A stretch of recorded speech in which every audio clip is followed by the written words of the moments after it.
Di musim pandemi seperti ini, pasti kalian tidak asing dengan mandi. Yap, benar sekali. Setiap dari luar rumah diharuskan untuk mandi agar tidak membawa virus ke rumah.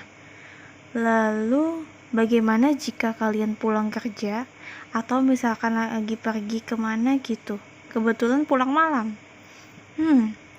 Mau mandi tapi katanya mandi malam bisa menyebabkan rematik. Tapi benar nggak sih? Mandi malam bisa menyebabkan rematik? Kita cari tahu yuk. Rematik sendiri biasanya dipanggil rheumatoid arthritis. Ialah suatu penyakit peradangan sistemik kronik yang penyebab utamanya adalah radang sendi yang progresif, akan tetapi penyakit ini juga melibatkan seluruh organ tubuh. Nah, penyakit rematik sendiri termasuk penyakit autoimun. Penyebab rematik sendiri ialah yang pertama, mekanisme imun atau antigen antibodi. Yang kedua, gangguan metabolisme. Yang ketiga, genetik. Yang keempat, faktor lain, nutrisi dan faktor lingkungan, pekerjaan dan psikososial. Yang kelima, jenis kelamin. Menurut Scott J. Jamsin MD, perempuan lebih mudah terkena rematik. Kenapa ya alasannya ya?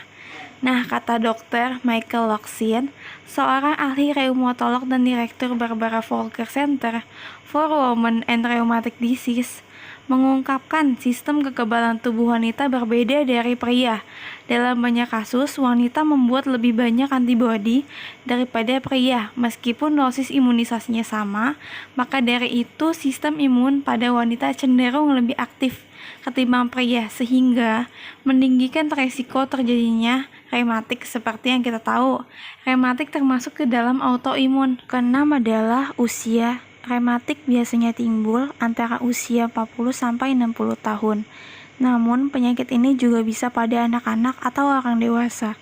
Yang ketujuh ialah riwayat keluarga. Yang kedelapan adalah merokok. Dapat meningkatkan risiko terkena rematik. Nah, tanda dan gejalanya itu seperti yang pertama nyeri sendi, yang kedua bengkak, yang ketiga kekakuan, yang keempat terbatasnya pergerakan, yang kelima sendi-sendi terasa panas, yang keenam demam, yang ketujuh berat badan menurun, yang kedelapan kekuatan berkurang, yang kesembilan tampak warna kemerahan di sekitar sendi, yang kesepuluh perubahan ukuran pada sendi dari ukuran normal. Lalu, rematik sendiri terdapat 3 stadium. Yang pertama, stadium sinovitis.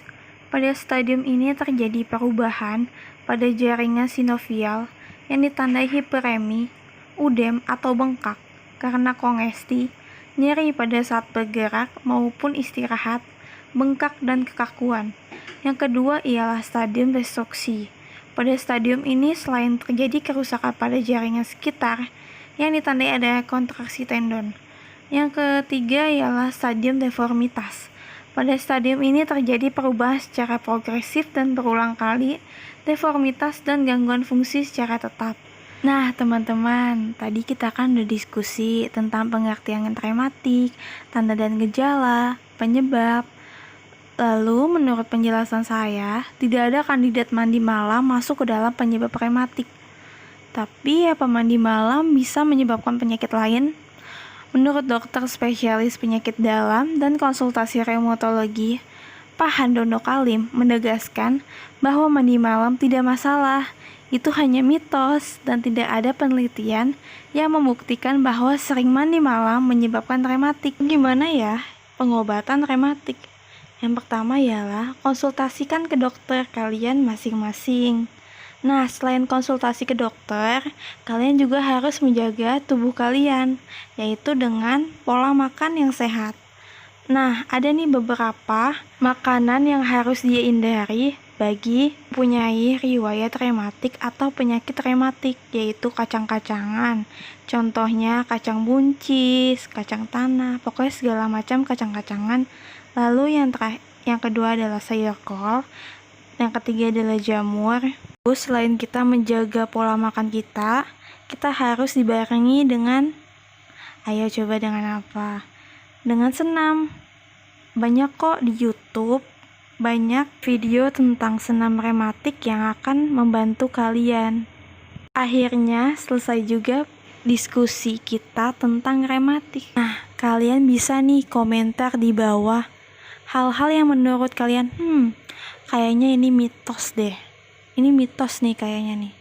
Jadi kita bisa cari tahu sama-sama. Nah, teman-teman jangan lupa like, komen, dan share ya bila video ini bermanfaat. Semoga kalian sehat selalu ya.